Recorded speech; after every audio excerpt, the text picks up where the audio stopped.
often in teaching or coaching scenarios, I have to remind people that you don't go it alone.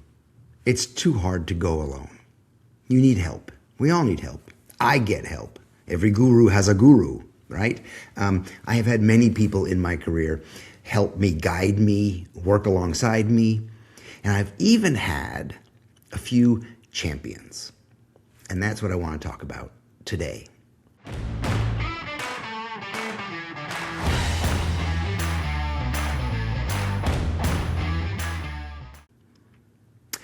If you are familiar with my podcast, you will know that this is new.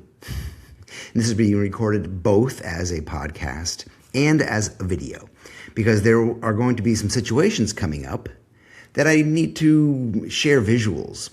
I want to show you things. I want to show and tell, because I not only have something to say, I got things to see.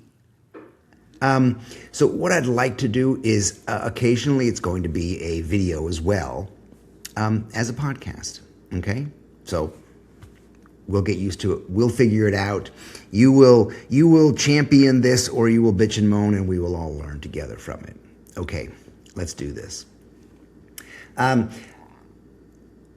going to talk about a dear friend of mine named Stephen Brower. He was an art director back when I was in New York, when I was starting out. I moved to New York to become a designer when I was 19. And I moved there specifically to become the world's best poster designer.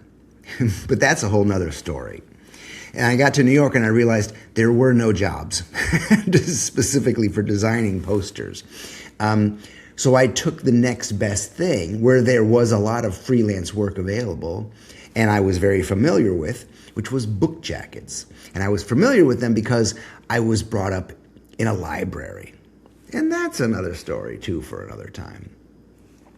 But I started out freelancing. And I got lucky as soon as I think 3 weeks after I was asked to leave the School of Visual Arts.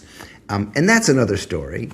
I had put together a portfolio of 3 fake book covers, and I went out looking for work. And I got work right off the bat. They sensed something. The art directors sensed I knew what I was doing, which I did not.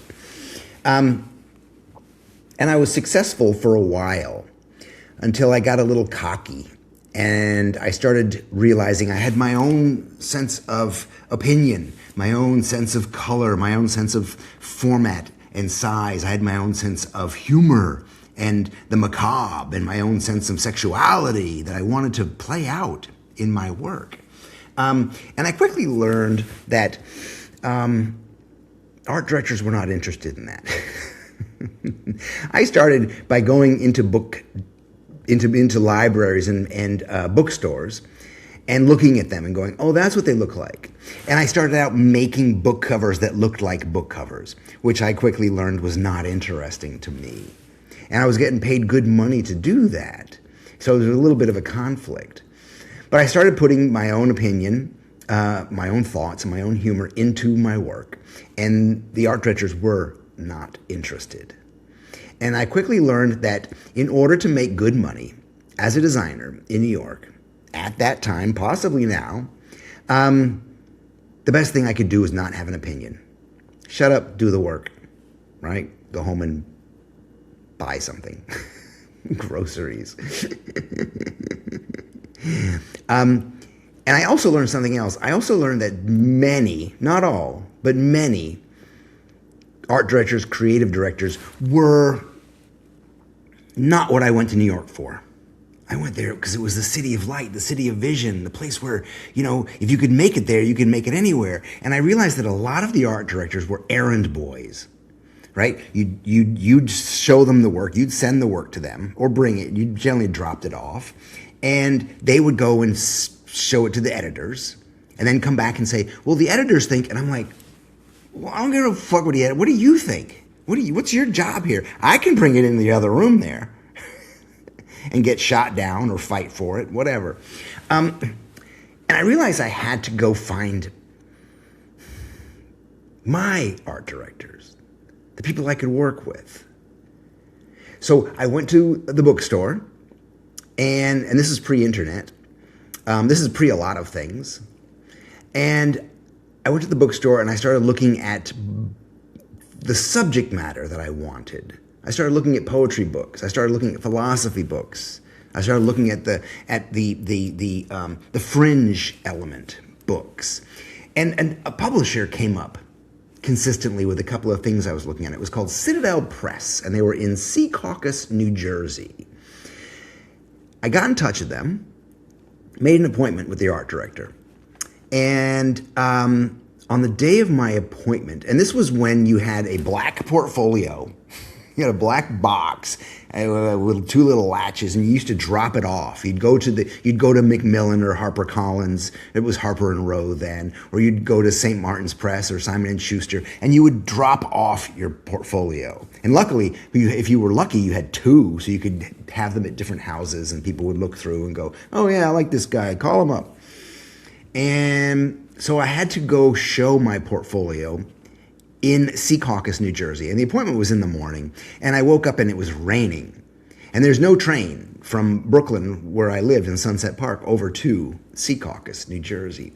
So I got on my motorcycle and I rode in the rain with my book and got there. And I met Stephen Brower and started a relationship there and with him that I did not know was going to change my life. Stephen was unique in his position. One, when I went to Secaucus, it was in an industrial complex. It was one of many faceless buildings in this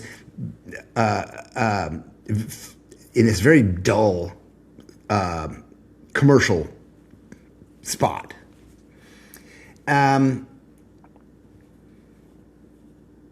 We started working together. He gave me a couple of covers, and I used this as an opportunity to take chances, because I realized quickly that Stephen was the guy I could do this with. He got it. He got it. He understood what I wanted. He understood. He worked with me because he wanted that level of danger. He had a relationship with the publishers, right? And kind of knew that they wanted to make a mark. They wanted to bust into the scene. And the funny thing is, I think within a year of working with them, and this was not because of me, it was just because of some moves that the publishers made and some moves that Steve made. Within a year, Citadel Press was no longer in Secaucus, New Jersey, but it was in a building on, I believe it was 58th Street and Madison Avenue, right? So they had moved up a bit. So now I got to get on the train and go and get work from Steve. And with Steve, I was given books they were reprinting a lot of older books that were printed in the 30s and the 40s and the 50s, the books about jazz, and books about counterculture, like the books on psychedelia and books on LSD. And we got a bunch of crazy. I got a bunch of crazy subject matters that really allowed me to play. Something like this. Like this is a cover proof. The Secrets of Love Magic. How to Find a Lover. So I took a chance here and just made this fishing reference, right? We did this book as well, The Werewolf of Paris. And I thought, what's scarier than werewolves' teeth are human teeth. And of course, with these werewolf books, you always have like blood splattered everywhere on it. So I put that on the back. It was my homage to the cliche. This was a very particular, bizarre one that we worked on together. It's called The Crazy Green of Second Avenue. And this Turkish writer said that he learned to speak English in the movie theaters on 42nd Street. So this is a very bizarre, almost pornographic book. So I put this mound of green pubic hair on the cover, and of course a fig leaf on the back that usually covers it. And it went through because it's called The Crazy Green of Second Avenue, and it was green, right? It made sense. And then after it was published, Steve told me the story that one of the editors came to him and said, "Hey, you know that book with the green on it?" And he says, "What is that?" And Steve said, "It's the green streetlight." And he's like, "Yeah, okay." And the reason it got through is because they didn't know what they were looking at. Steve did, and I did, because we talked about it, but they didn't know what they were looking at. But Steve was a champion for me and a number of other creators. And the reason was he would fight for you. He would fight for your ideas. He would take the book into the editor's office while you were there, right? And Steve was a big guy. He was tall and he was heavy set and he was very sweaty. He was always sweaty. I always loved that about him. And the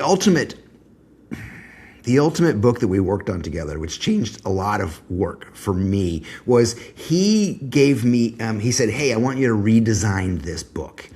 It came out a bunch of years ago and we're going to put a new cover on it." And he said, "It's called Johnny Got His Gun." And I was like, "Oh, no, I know that book. I love that book. I love Dalton Trumbo, the author." I said, "I can't redesign it. It's a classic." He said, "Well, think about it. We're gonna reprint it. We want a new cover on it." And I thought about it a bit, and I thought, well, it is a great opportunity to work on something that I care about. Whether it's a classic book, whether it's important, whether people are going to see it, I don't know. So what I did is I re-upped the cover. The original cover, you may know, is this. Who designed this? I put his name on it. Oh, Don Record did the original design of this.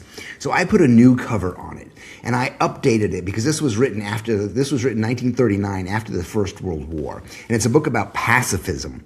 And I updated it to use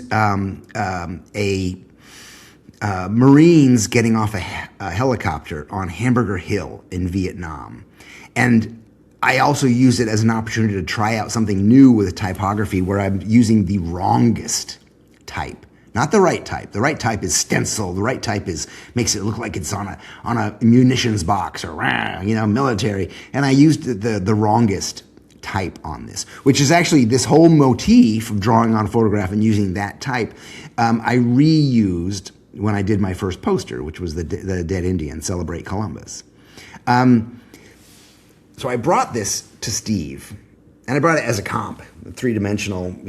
I painted all the little lines like there was no computer. We did everything by hand. We got very good with our hands, and I brought this to him, and he was like, "Okay, let's do this."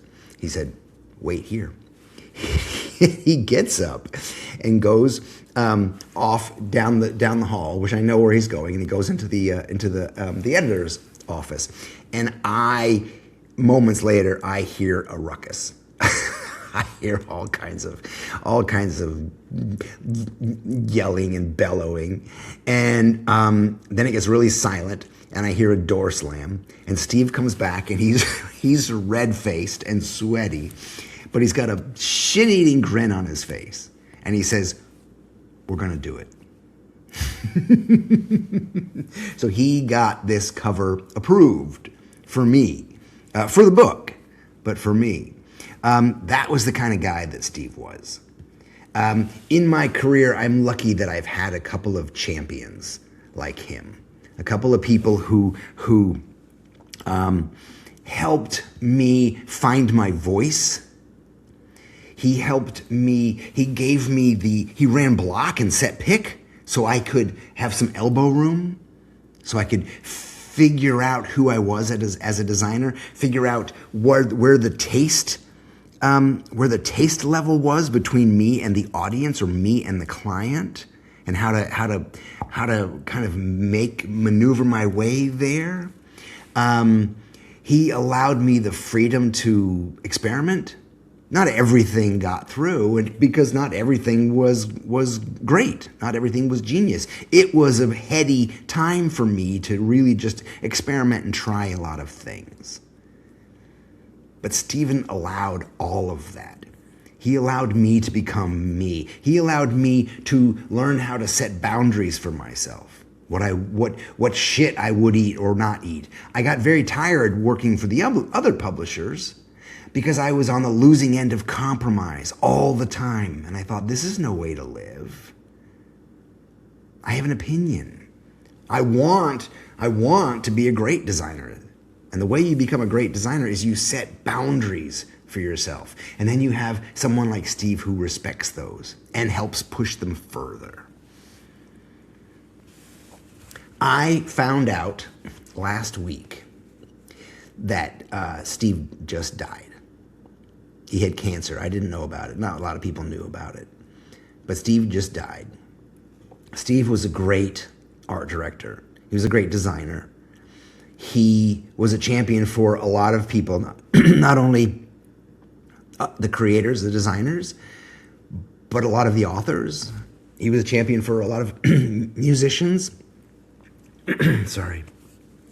Musicians whose projects he's helped along. He was a champion for a lot of students who went to Marywood, where he taught. He was an educator, a designer. He was a gentleman.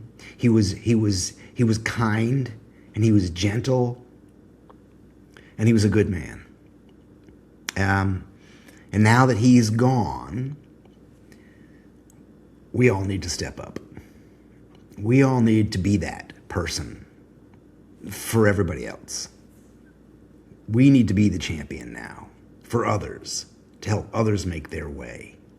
And especially now, especially in a time now, with looming AI in our and the overabundance of Adobe in our lives and in our work, we need to be that. We need to become somebody like Steve. Okay, listen. I'm James Victori.